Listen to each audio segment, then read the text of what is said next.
everyone, welcome once again to Geeks Not Nerds, the podcast. I'm Captain Logan, and with me today is Superhero Enthusiast. Hello, everybody. Hey, how's it going, pal? It's going okay. I'm alive. Today we're talking the future of Star Trek, kind of revisiting this topic, something that Sarah and I did several years ago on Trexperts, and now that we've had another movie under our belts, 4 years of Ask the Trexperts, one more movie since then, Alex. That's it. That's what we've had. Today we're going to talk about what each of us might like to see in the future for the franchise, be it with what they're currently doing, if they ever make another TV show, if they were to ever, I don't know, stop the current continuity and go back to Prime or something different. We're going to explore all of that. Alex, let me ask you a question. If they were to announce, be it Prime or be it current continuity, whatever it is, if they were to announce another series, what would you want to see? Like just straight up, do you want to see the original crew on a spaceship, on the Enterprise, for a TV show, or would you want to see brand new characters, like just broadly? Broadly brand new. Um, I guess the idea that I have in my head would be they make a third movie in kind of this Abrams verse, and it's like called Spock Fixes the Timeline or something. Um, Whatever. And I think if they go forward with a new TV show, I would personally like to see it in the Prime universe, which I guess is what we're calling it now. To me, it's just Star Trek. Yeah, no, I know, but just for the sake of being specific. hmm yeah, I would kind of like to see them just continue on from what we had before. This was a nice diversion. I guess it got, new people into Star Trek. But the thing that I like about TNG was that like it was a new series and you didn't have to necessarily see TOS to start watching TNG. And I think we can kind of do the same thing with a new series and just, move ahead forward in the timeline. And, enough stuff has changed that um, it's new and fresh and people can easily jump on while still um, going with all the canon and stuff before. Kind of best of both worlds, pun intended. If if they were to do that, and we can talk in a minute about how realistic we think that is, Yeah. because what you're talking about right now is just if wishes were horses, also pun Yeah. intended. Um, what I think would be a fantastic way to potentially do that, because I really doubt that you'd ever see them. Like I said, I kind of doubt that they'll ever go back to Prime, right, or at least right now. We've never seen that kind of thing. Usually you just get a third reboot, or I guess a second reboot, but a third continuity. I'm kind of thinking the way you do that is you go to 25th century, you finally move forward, which is what Star Trek always used to be about, Yeah. and but you do keep the one major thing that this new continuity contributed, which is the destruction of Romulus. And I think that if they were to like reset the timeline, but not really, just go back to where they were, they can't change Romulus being destroyed. That actually happened, and then just move on from there. I'd like to see that. Interesting. Yeah, like Because at least this would have contributed something. It wouldn't have felt like it was completely pointless. yeah, consequences are always good in stories. Um, I have no clue how they're gonna get around some of the stuff that happened in Into Darkness with, magic revival, blood, and interplanetary transporting, because that just kind of messes with the whole universe, and I have no clue how they can go forward from that. Yeah, some of that seems like kind of irresponsible choices, at least for the future. It didn't bother me so much while I was watching the movie, but then you think about later, and clearly they're not thinking ahead when they introduce stuff like that. I already thought that the intraspace beaming thing was going really too far when we had it introduced in the first one, and then when suddenly we have like a pocket one. Yeah. Well, I Oh no! What do you do after that? We don't even need spaceships now. Yeah, exactly. And I kind of wonder, like, is that a signal that they're not planning for this new continuity to last, or is it just these people are terrible writers, which, I mean, I would kind of agree with. But Yeah, I don't know. Is it kind of a hint at that things are going to go back? That's interesting. I didn't think that. I really doubt it. Yeah, I probably do too, but I'm probably giving them way more credit than they deserve. I don't see that they're really in either of those movies really seeding anything for what's to come, with the exception of maybe the whole Klingon Federation rivalry. Hmm. Yeah, because that was a big part of TOS. Yeah, I mean, I guess they're seeding that. But like, yeah, I really doubt when you have something that is so studio driven like these are. I really doubt that they're going, okay, these were really popular and we got a bunch of people to watch Star Trek that never cared about it before. We're going to go back and bring all that continuity back that they're afraid of and is the reason they weren't watching before. Yeah, I can understand that. I mean, I do think the moving forward thing can kind of, take away some of that. Um, Oh, prob I absolutely agree with you. Probably not all of it, but I'm just saying, once again, looking at it realistically, I don't think studio heads would allow something like that to happen. yeah, I'm pretty much in agreement there.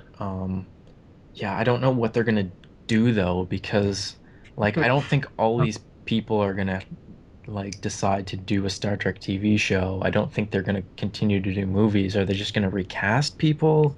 Are they gonna do like an Abrams verse TNG and we'll get like Tom Hardy as Picard?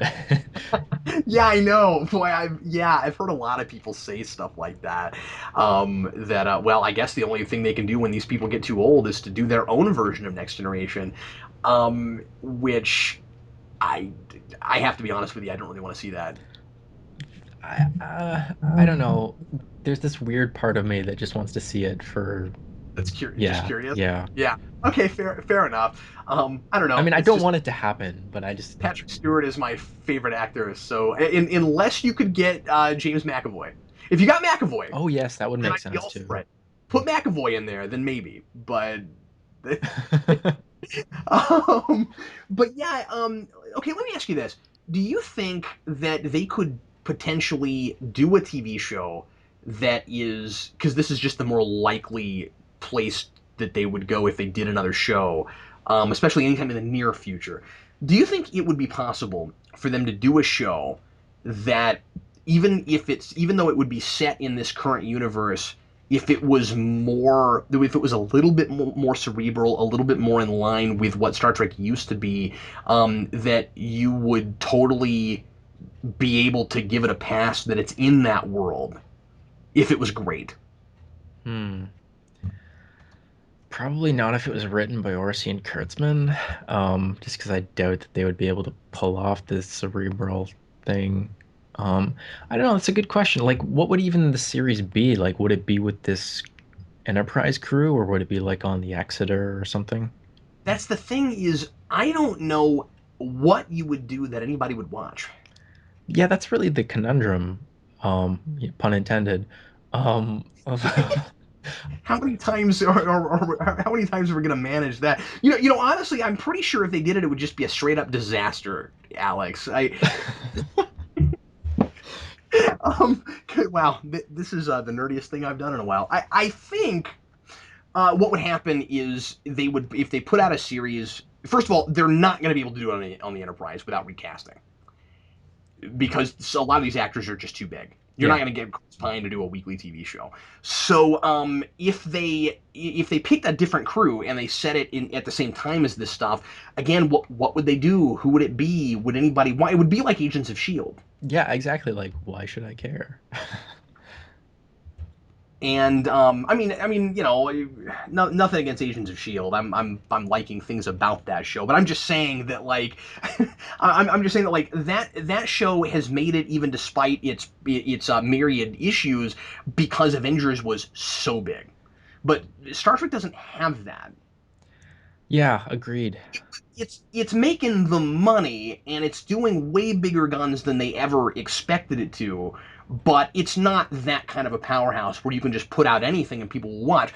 I would wager that anything they put out now would do maybe at the beginning it would do like Voyager numbers or DS9 numbers, but I don't think it would be like this immediate big powerhouse thing. Yeah, I can't imagine it being that way too. And I'm not even sure like what network would it be on. Well, that's the big thing, right? Because you've got Paramount partnered with CBS. It's CBS Paramount, Okay. and their weird affiliation. And I gotta be honest with you, I don't understand how this works. I've looked this up. I cannot figure it out. Um, they are affiliated, but I guess one doesn't. I guess Paramount doesn't entirely own CBS entirely. Huh. I don't get it. I thought they did, but here's what throws me off. Abrams apparently this entire time wanted to do a TV show corresponding with these movies from the very beginning, and Paramount wouldn't let him. And the reason they said they wouldn't let him was because they didn't want to be in competition with the TV network. That doesn't make any sense. In competition with themselves? That's what it seems like. And so the only conclusion I can draw, and somebody in the comments help me out if you know more about this than I do, because clearly there's something I'm missing here. Um, I thought that it was CBS Paramount. Huh. That is really confusing. Yeah, so I don't get it. And so anyway, the only reason we haven't had Star Trek on the air since the new movie started is because Paramount doesn't want to compete with their TV station, and I got to give Abrams props for trying to get it back on TV. Yeah, I did not know that.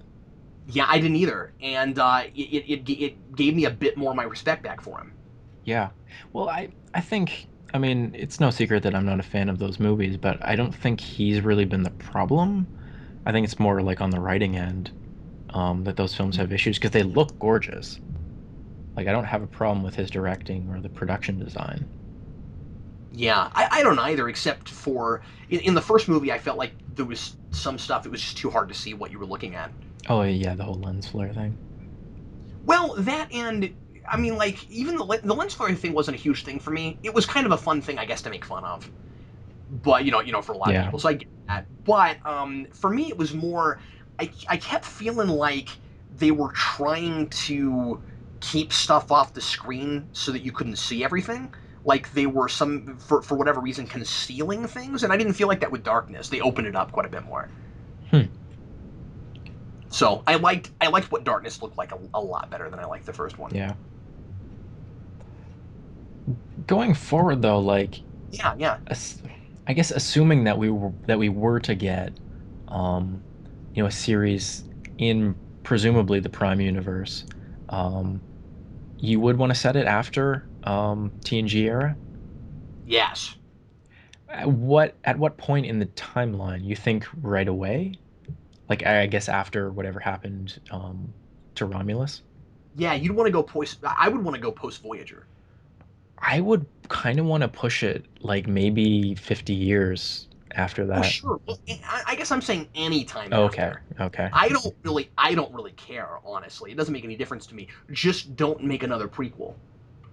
Yeah, that That's all I'm saying. Just don't set it at the same time as TNG or Voyager. Like just go ahead. And I think that there's kind of this weird perception that for some reason after Voyager the technology is too advanced and we can't tell good stories anymore because we can do too much.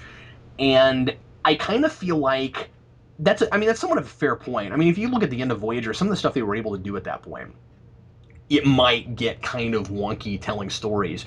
At the same time, though, I think that you need to go farther ahead, at least if you're going in that universe. Nothing about the current stuff because they're already projecting technology a lot farther than what it was in say TNG era. If you make something now, doing current science fiction, if you do traditional science fiction from the period of time looking forward from now, we've got to get past like pads are futuristic oh yeah. because they're not and stuff like that. So if you set it far enough ahead, we can start extrapolating finally again from 2000 whatever we're in. You see what I'm saying? Yeah, yeah, that's exactly the thing that's always kind of the hard battle with Star Trek and the technology is how do you make it seem both futuristic compared to what's come before on Star Trek, which has influenced our real life technology, and how do we make it seem, futuristic compared to what we have now? Yeah, I mean, what's kind of ironic about it is that what makes it difficult is that Star Trek is supposed to be the is supposed to be like the future of our history, but Star Trek itself influenced a lot of stuff. Yeah, So that's the trouble. Star Trek like it's a total paradox. Star Trek almost has to somehow exist in its own universe in order for, you see what I'm saying? Because I mean, like, well, how do you extrapolate beyond like iPad technology and stuff, which arguably wouldn't look the same way as it does if you didn't have Star Trek? Yeah, we wouldn't have had flip phones either. There are all kinds of things. Yeah, flip phones is more the big one, but there's other things too. It's weird too because I mean you watch the current movies and they've got the kitschy thing where okay, well, we have to have communicators and we have to have um, tricorders and stuff because that was in the original show and people expect that, but the communicators aren't really that futuristic anymore. No, they're not. And I don't even know how you would advance it past like the little damn communicator badge essentially is what it's called. Yeah. Um, com badge. Yeah, I don't. Would they need to? I don't know. Well, I don't know either. I mean, I guess at that point it's less about what the technology looks like and more about how it works. So it's like, okay, well, this stuff goes in subspace. I guess that's futuristic. We don't have that yet. You can call somebody on the other end of the galaxy. Yeah, the communicators in darkness are really Oh advanced. yeah. Ugh. Um, yeah, that's always a big thing. I think if we were to set it like maybe half a century like after Nemesis or like that kind of TNG era, I think you could start fresh, but you could also have cameos from the TNG era cast that, are still around, and they could actually be kind of age appropriate. Yeah, that's true. Like I would probably make Riker like the head of Starfleet. That would make a lot of sense. I could totally see him getting that high up. Yeah, because that was something that they kind of hinted at with Best of Both or not Best of Both Worlds. All good Yeah, All Good things. Things. Yeah. Well, he was captain of the Enterprise. I thought he was an admiral though. Well, Was he? that's almost the interesting thing there. Oh yeah, you're right. No, I think he was an admiral in that. Well, because the Enter There's so many alternate timelines in TNG. It's been a while. I'm rusty. yeah. Well, it's funny because like they always refer to the Enterprise as the flagship, but it's not commanded by a flag officer.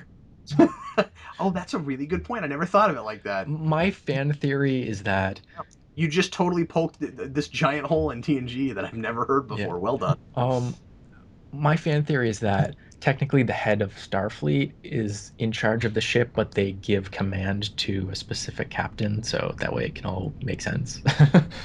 But yeah, it's just one of those things like that. Terms mean things. You can't just throw Yeah, them around. that's a great idea, Alex, except for the fact that, like, it's a different admiral commanding them every single time. Yeah, Like, that's TNG had a lot of like random admirals that we'd never see again, yes, and some of them were really angry and evil. especially early Like, on. like Nechayev. Oh yes. Nechayev was so terrifying, they had to put her in DS9 just so she could keep being terrifying. Oh yeah. I That would be scary if she was the head of Starfleet. I'm pretty sure if she was the head of Starfleet, they would be conquering planets. Oh yeah, she would be like Marcus from From Into Darkness? Darkness, yeah. Yeah. Except she'd be slightly more subtle about it. She wouldn't have like a giant black ship that was 20 times bigger than the Enterprise. And called the USS Vengeance. Called the Yeah, that's Vengeance. really Yeah. subtle. Um, I think, and I don't know if this makes any sense at all. I guess I'm just spinning my wheels right now. If they went far enough in the future, Alex, don't you think that they could make a show that was so far removed from everything that they could be completely ambiguous as to what timeline it even falls in? That's possible. Couldn't you just make Star Trek and let the audience decide for themselves? Are we in Prime? Or are we in the other one? Does it matter?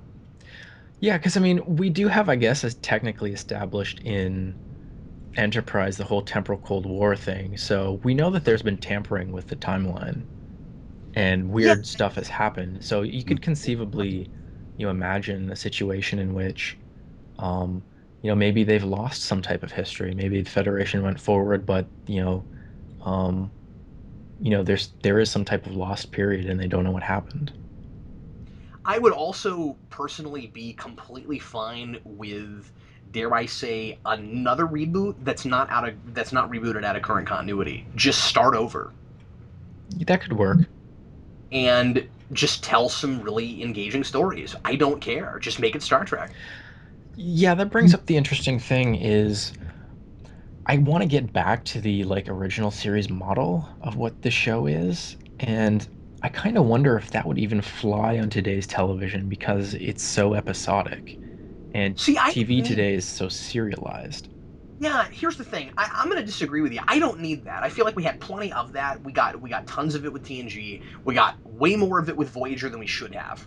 Because Yeah. that show really should have been a more serialized thing because of its premise, and it wasn't. And DS9 worked so well so much of the time. I'd like to see the DS9 model come back for Star Trek. Interesting. So, in what sense? Do you want them to be on a space station or just No, like I'd like to see the DS9 model of storytelling applied to space exploration. okay. I think Because there's a thing we haven't quite done yet, and because they missed the opportunity in DS or in Voyager, but then Enterprise gave us a hint of how it could be done well. yeah, that's true. When you look at season 3, and if you look at parts of 4, and it's not like we haven't had other shows that aren't Star Trek that have done stuff like that. When you look at Farscape and you look at Andromeda, Hmm. Yeah. which are entirely different premises. But you see what I'm saying? Hmm. Like, why don't we just jump into the contemporary mode and let Star Trek play in that sandbox? That could be really interesting. Like, yeah, I do think Star Trek needs to be progressive and be innovative again. Exactly. Because that was the thing that TOS did so well is like you saw things on that show, and that show came out in the 60s, and to some extent they're even kind of progressive today. And it's start to get back that edge, I guess, of the love pushing the boundaries, pushing the envelope. Yeah, I don't feel like we need to go all the way back to let's make most of the episodes a straight up morality play, because when TNG tried it, it didn't work very well. That's true. I mean, I think a lot of it just comes down to the writing and like kind of I how agree. subtle it is. But TNG's best episodes weren't really morality plays. They were morality conundrums. They had morality in them, but they were more of an in context of everything else we've seen so far. Kind of story. They were a little bit more of a sober character driven thing, somewhat character driven. Yeah, I think I get what you're saying. Um, I guess another thing that I've been thinking about a lot lately, is they need some LGBT characters on Star Trek, and I'm really surprised that we don't have that yet. I would argue that if they did a TV show, that would definitely happen, and I'm not surprised that we haven't seen it in the movies because they're just not dealing with heavy issues at all in those. Hmm. So as soon as they start, they would either, I don't know, it just seems to me like, I mean, again, spin them on wheels, maybe I'm wrong about this, but it seems like if they established somebody like that in one of the new movies, they would immediately like be looking like they're making some kind of a point or trying to be progressive.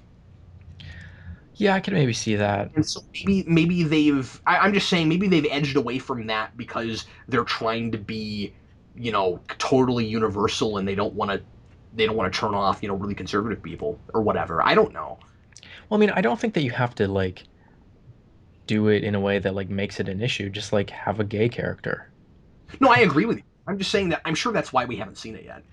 Yeah, I do agree that like if we did get a new series, it probably will be the case.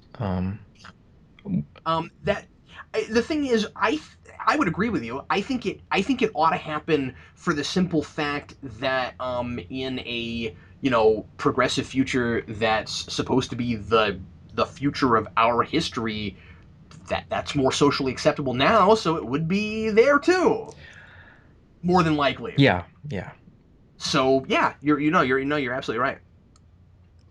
Yeah, that's just always been something weird that's like stuck out to me is like, why are there no gay characters on this show? Especially when they, make such a point about like Star Trek being this big progressive thing. And I kind of feel like in a lot of ways TNG didn't really carry that torch. I think you're absolutely right. DS9 did Yeah, true. with a lot of things and got the closest to that anything did.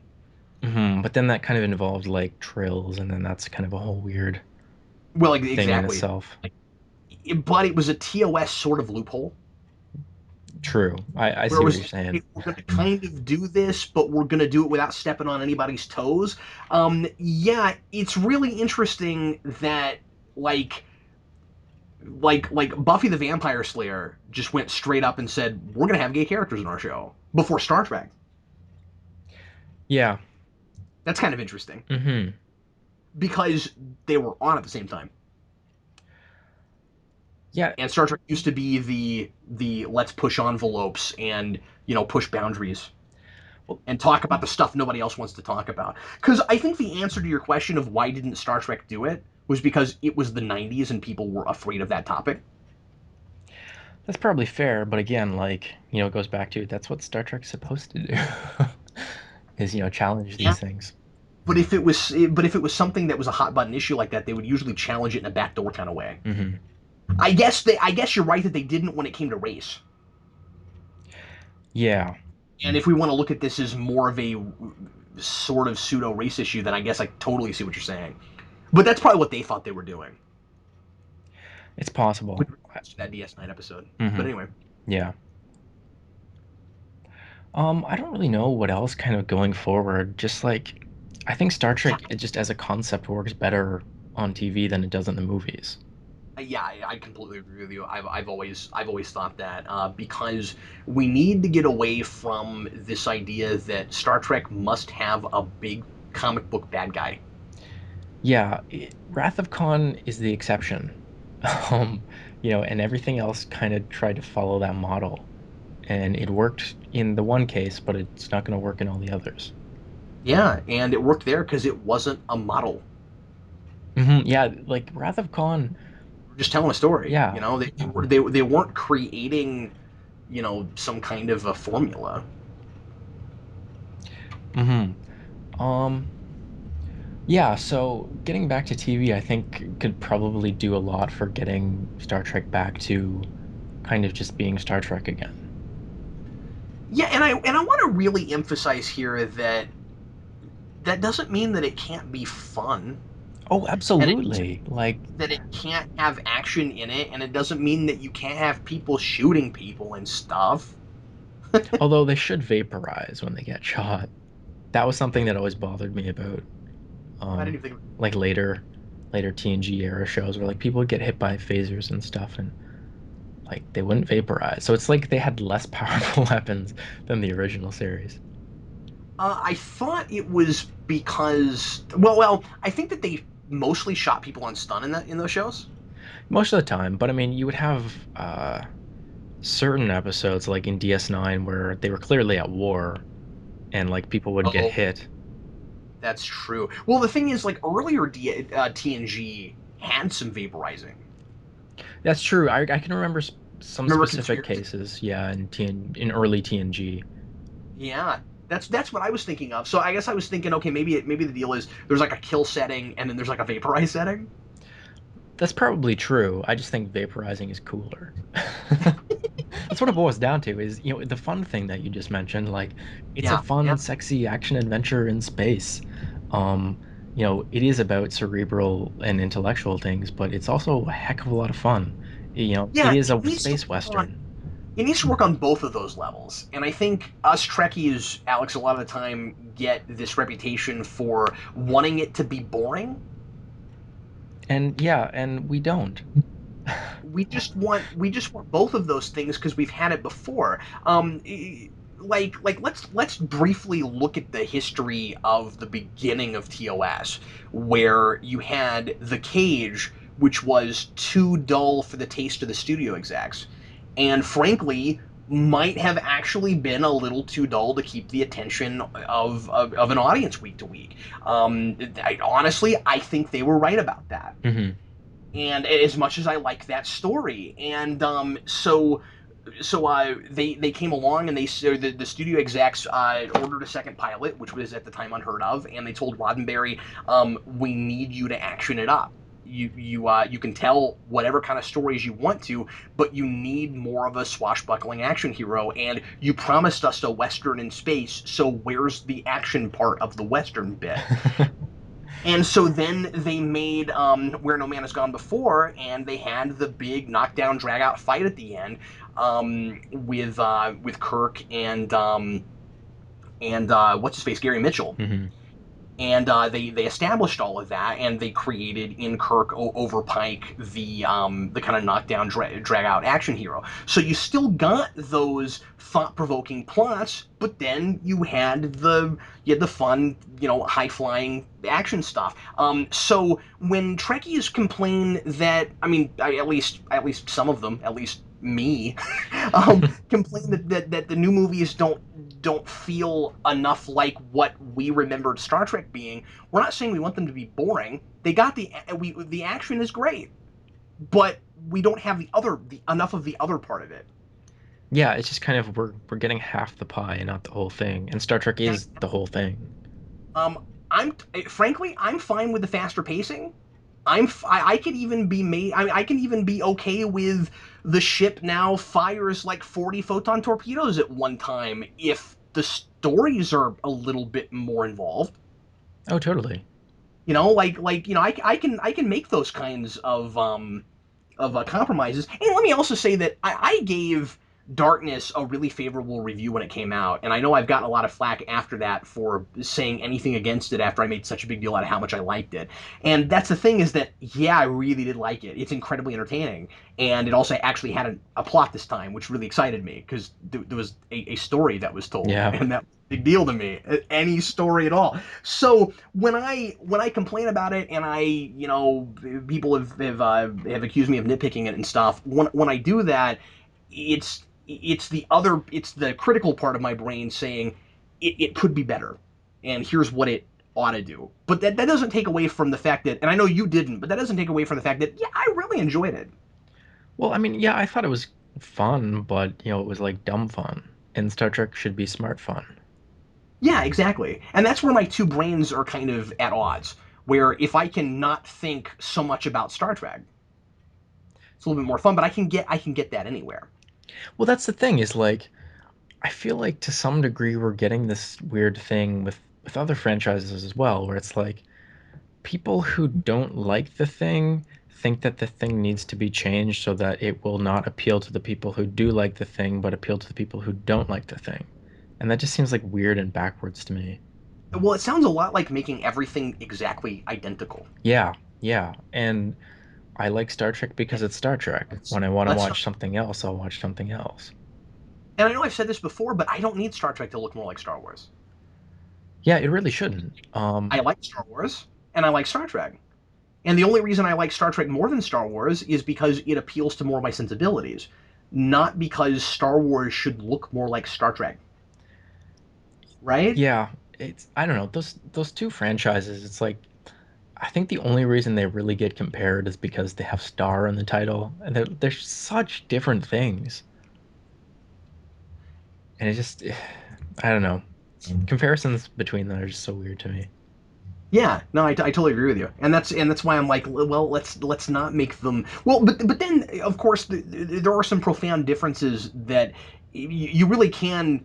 I mean, you can sort of classify some fans by which of them they prefer, which can be really interesting, right? We're like somebody that really gravitates toward science fiction storytelling is going to like Star Trek more, whereas people that gravitate more toward fantasy storytelling are going to like Star Wars more. So I think some of those comparisons are valid because I mean, it's kind of funny. You're right. I think that they only are compared that way because they're both so popular and they have the word star in the title. Hmm.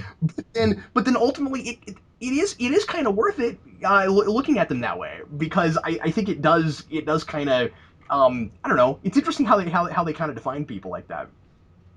Yeah, because they are very different, types of stories, like you said. They are sort of polar opposites. Hmm. And they both take place in space, but that's kind of, where the similarities end. And I think they also get compared like that because they're both kind of the top of what they are in a lot Yeah, of that's ways. that's an They're interesting point. Is I'm just saying they're both really good at the best of them. hmm So anyway, Yeah. but Well, I mean, Battlestar I've done Galactica, that video yeah, Battlestar Galactica's become like a really big thing, but like nobody really like compares it to Star Wars and Star Trek. too. That's true. I think Battlestar did a really good job of finally separating themselves from Star Wars. Yeah. because because the new series had very much its own unique look, and it was unlike really anything we'd seen before. It is very original, and I don't know if you've ever seen the original Battlestar, but it's a Star Wars ripoff. Hmm. It's just Oh a yeah. straight up Star Wars ripoff. But anyway, we're entirely off topic. You brought up a good point about Yeah. changing the captains. And what kind of captain do you think a new series should have? And should they kind of fit in one of the old models of like the captains that we've had before, or should it be like a new kind of a thing? Well, that I don't know. That's a really great question because we've had so many shows now that it's like, what's the archetype that hasn't been Hmm. been mined yet, and then because I mean, like, we've kind of, with a lot of the captains, taken sort of an archetype and then built them into more of a fully fleshed out character. And I'm not sure who, what the next thing would be. I'd love to see just some kind of really unique original character. But I can't. I don't know what exactly. Yeah, I've never given that any thought at all. Yeah, I'm not really sure other than like to do. You know what? I have an idea. Go alien, Okay, that was kind of my next question. Was like, because we've should the captain be never human? Should they be we've never. from Earth? Now that would go against Roddenberry's model to a degree. Not that we've never seen starships commanded by aliens before, but to have your main, because Star Trek was always kind of about exploring the human condition through space travel. Hmm. So to have your main character not be human, but I would argue that a lot of Trek deals with the idea of they're all of these species are in one way or another kind of human. Yeah. You remember when Kirk has that line, "We're all human," and then Spock gets really offended. Yeah. Dude, that's racist. Yeah, but there's a point being made there, Hmm. and so I don't know. I think maybe that might be worth exploring. I don't know what race you'd go with necessarily. I wouldn't want it to be Vulcan. I feel like we've been there and done that. Yeah. Vulcan would be the wrong choice, I think. You kind of wonder too, like, what actor would want that lead role and then have to be in, huge amounts of prosthetics. Yeah, I mean, unless you made it the kind of alien that just doesn't have that much going on prosthetic wise. But I would, for a long time, I was in the camp that wanted to see a straight up Klingon show, and I feel like it's just too late for it now. Yeah, I see. I think I see what you're saying. I think if you're to do like a kind of a weird show like that, it has to be spun off from a more kind of like straight up traditional Star Trek. Exactly, it needs to not be the only thing on. Like I think it would have worked if we'd done it TNG DS9 era, Hmm. and if it was coinciding, with another show. But I don't really see, suddenly finally doing another Star Trek after a decade of not having one on TV, and it's Klingons, or it's the Mirror Universe, or something like that, or it's Starfleet headquarters. That was a big thing people wanted for a long time, or some fans Hmm. were really wanting some kind of a like Starfleet headquarters, or like a Academy show, and I don't know. I feel like again you could have maybe managed that if it was going alongside another show that was in space. Yeah. Boy, you don't want your show with the words Star Trek in the title, and you're on a planet the whole time to be the only Star Trek on. Yeah, no kidding. Yeah, and that's the thing. Like, if they do get a new series and then decide to do a spin-off, I would like them to. I would like to see something really, really, unique. Me too. A Klingon show could be really interesting. Well, I want to see some risk taken. Yeah, yeah. Risk is our business. Risk is our. That's why we're out here. Yeah, premise wise, a lot of the kind of off the beaten path stuff I might think of are things that I just can't see you coming back and rebooting with. Yeah, I just wouldn't work from that perspective. Um, when they were trying to figure out what they were going to do for Enterprise, that was when a lot of those ideas, the All Klingon show or the Mirror Universe show, stuff like that, all started coming out. And because at that point they could have done anything they wanted to. Yeah, because like Voyager had only been off the air for like a year, right? No, in fact, Enterprise jumped right off of Voyager. Okay. So Uh, like back to had back. Yeah, we had DS9. Just for people that don't know, we had DS9 and Voyager on simultaneously for several years. You never had three crossover. They ended TNG, and then they started Voyager the very next year. Hmm. And DS9 was of course already in its third I season, think I so. think. Yeah. And then, so they ran congruent with each other, and then DS9 ended, and Voyager was on the air for only one more year. So Voyager had 1 year where it was the only thing on, which is unfortunate because season seven's not that good. Yeah. And then Enterprise started, and it of course was the only Trek on for 4 years. Hmm. Yeah, because yeah, they could have gotten away with something like that because they were just coming off the heels of Voyager. But yeah, now that there's been so much time, just I don't think it would work. What is really surreal for me is that when Enterprise was on, for the longest time, my wife and I built up this really complicated theory, which I won't go into, about how Enterprise was in fact a in continuity reboot Oh. Hmm. because of all the temporal Cold War stuff and everything. And there's all that talk about how the Enterprise launches before it's supposed to, and they meet the Klingons before they're supposed to. And Sarah and I were like, well, clearly this stuff is not matching up with TOS. We thought they were going somewhere with it. Given that you were making your prequel a time travel show, we thought they were going somewhere with this and that we were actually seeing an alternate timeline. And what I really wanted to see was another show after Enterprise that was the original 79 episodes done in Enterprise's continuity. Huh. That's really And interesting. Like that would be the time to do a reboot. yeah, and then we got the '09 series and it rebooted out of original continuity, and then IDW started publishing comics where they were doing original series episodes in the new universe, and my mind was blown. Yeah, that's just weird. Isn't that bizarre? Hmm. God. So there goes that idea. That can't happen now. And then, of course, they did the whole silly thing with Enterprise where they not only made it entirely canon with everything else, where apparently everyone knows who Archer is, even though they've never spoken his name or said anything about him before. And then they, to add insult to injury, they end the temporal Cold War by making it never happen, but everyone remembers that it happened. I don't even try and wrap my head around time travel logic anymore. Yeah, but they weren't trying either, which is the problem. Um, but anyway, well, can we? Because I feel like we've not been all that interesting in trying to come up with what we think a good premise would be for another show. But I'm having a hard time coming up with anything because I just feel like anything you do, nobody would watch. I kind of just want to see like an exploration show.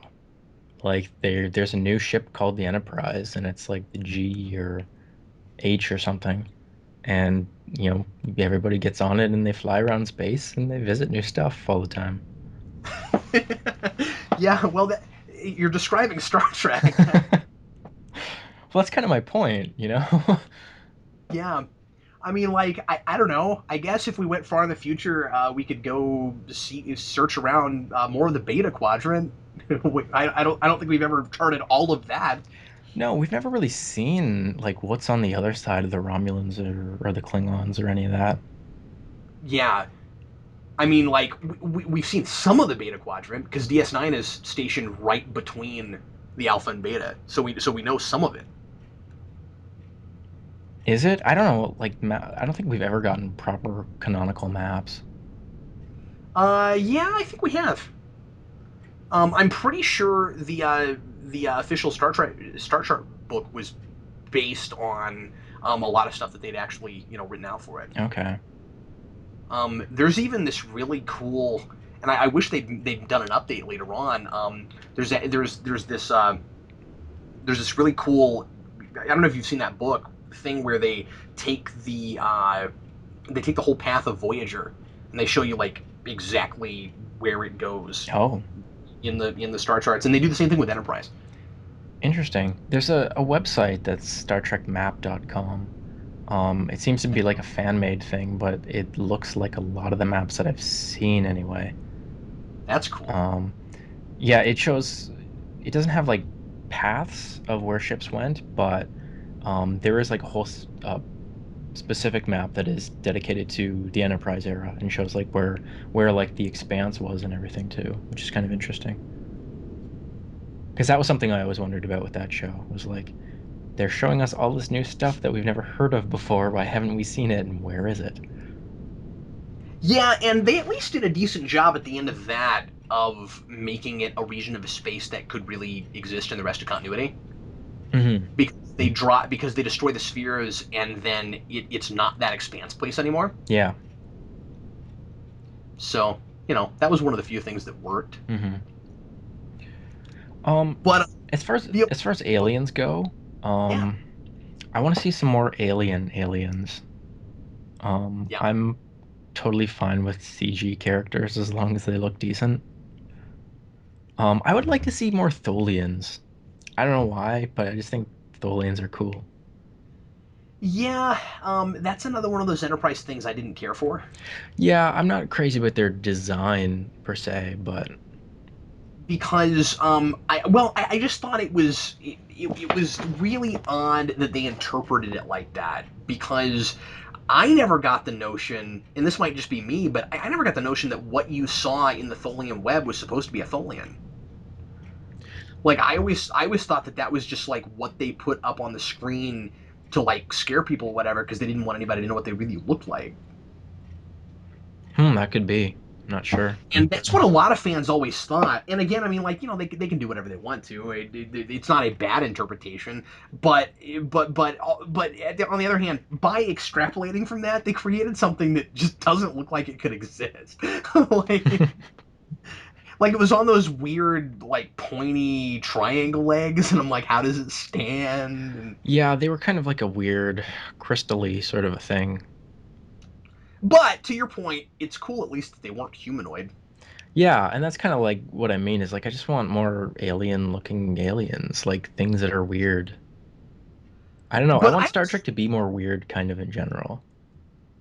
That's fair. I love practical prosthetics a lot, and I think you can do a lot of that weird stuff with makeup, Oh yeah.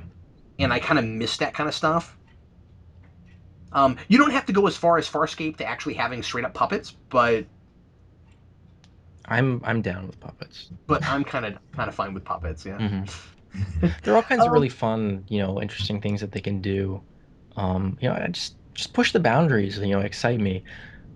Hire actual science fiction writers to write episodes. yeah, that's a thing we used to do. Yeah, that would probably go a long way to, getting us good quality stories. Well, and they also had this great policy up until Enterprise. It's really interesting that they quit it with Enterprise, where I don't know if you know this, but they had an open door policy. Yeah, and that's how like Ron Moore got a job. Yeah, and there were a lot of scripts that were just sent in by people watching the show that ended up turning into conceptually episodes. Like they would be rewritten. They Hmm. didn't look like they didn't look much like they did when they first came in, but those people would be credited for their stories. And I thought it was. I always thought that was really cool that they had that policy. They had this big open thing of we're trying to get the most creative stories we can, so it's like this big melting pot. Yeah, that's a really good idea because I find with shows, especially as they go on, it's like writers run out of ideas and then the show just kind of gets stale. And if you're constantly getting in, fresh scripts, new blood, it you can really give the show legs. The only other thing I wanted to mention, we're coming up on an hour, which I'm somewhat surprised by. um, I The only other thing I wanted to mention with this is that Captain Worf show that Michael Dorn keeps trying to get made. Yeah, I don't think that's ever gonna happen. That's never going to happen. I don't really want it to happen either. Neither do I. For like 3 years, Michael Dorn keeps saying how that project has traction, and I don't see how it has traction if it hasn't, you know, Yeah. got development yet. I keep seeing the odd um like online article or something, and yeah, it will be like an interview with him and he's like saying, "Oh yeah, we're gonna make this show." And it's like, "No, you're not." And that's not saying that it couldn't potentially be really good. Yeah, I mean, it could potentially be good, but I don't And know. I mean, like, I don't know. I guess if it were to finally get announced that it really is definitely happening, I gotta be honest with you, I would have a difficult time not being a little bit excited about it just to get some, original prime continuity back. That's true. There would be that positive side to it. I Yeah. don't know. I don't know what that show would be like. I don't know either. I mean, Worf's a character I like a lot, and Dorn does have a point when he says that even after DS9, there was still a lot of who is this guy really? Yeah, and that could be, a good way to explore that is like putting him in the captain's chair, and he has to make the decisions. It's kind of funny because there's like this big super cut um, on YouTube of like all the times that Worf gets shut down. It's like no Worf, and he's wanting to blast it with phasers or torpedoes or something. And I kind of wonder like if he was the captain, like would he just shoot first and ask questions later? Like would there be much of a show because he would just kill everybody? Well, no, because he's a lot more tempered than that when you get to DS9. I mean, like really, his seasons of DS9, he was entirely reinvented. Yeah, that's a good point. Is like he did change a lot in that show, and I'm kind of glad that they did bring him on for that reason.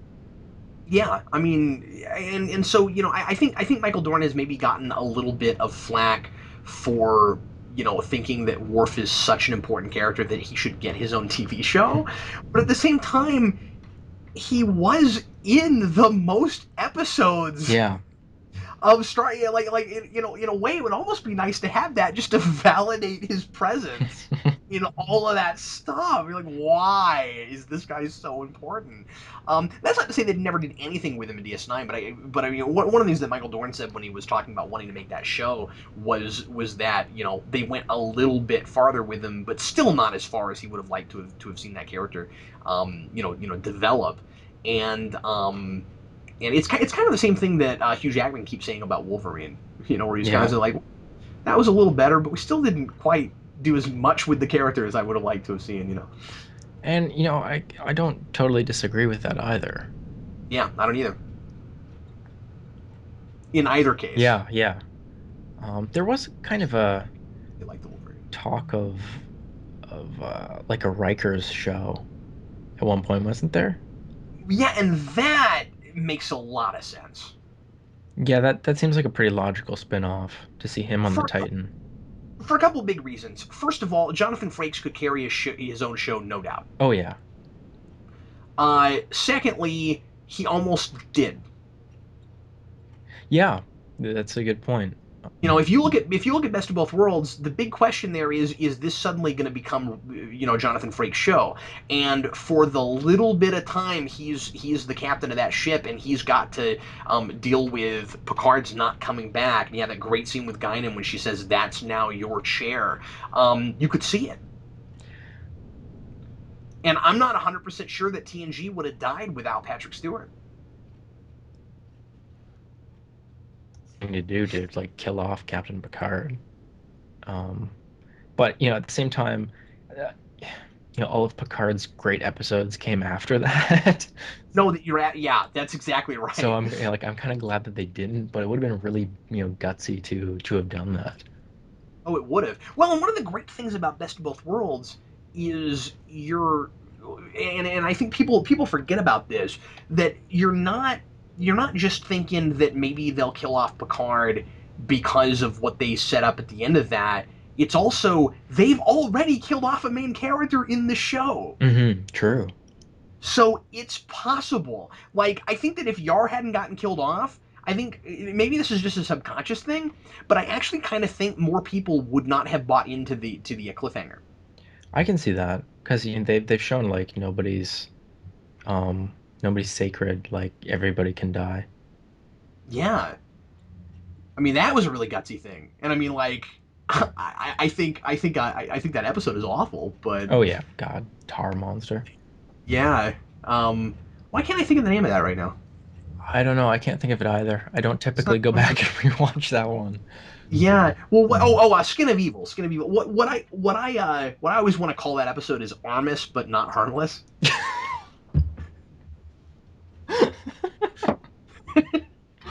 I'm calling it that from now on. Yeah, that's what it should be called. Um. Anyway, well, thanks everybody as always for listening to Geeks and Nerds, the podcast. Alex, I'm sorry. Did you have any final thoughts about this that you didn't get to? No, I think we pretty much covered everything. All right, cool. Well, hey, thanks for chatting with me for an hour about Star Trek. We've talked about doing this forever, and we've never done it. So Yeah. I hope nobody minded us kind of meandering around and talking about Trek at large a lot, because Alex and I are both big Trekkies and have not gotten to talk Star Trek together really all that much at all. So this was a lot of fun. hmm Well, anyway, thanks again, everybody. We'll see you later. I'm Captain Logan. And I'm Alex. And Alex, come back again real soon. I would be happy to. Live long and prosper.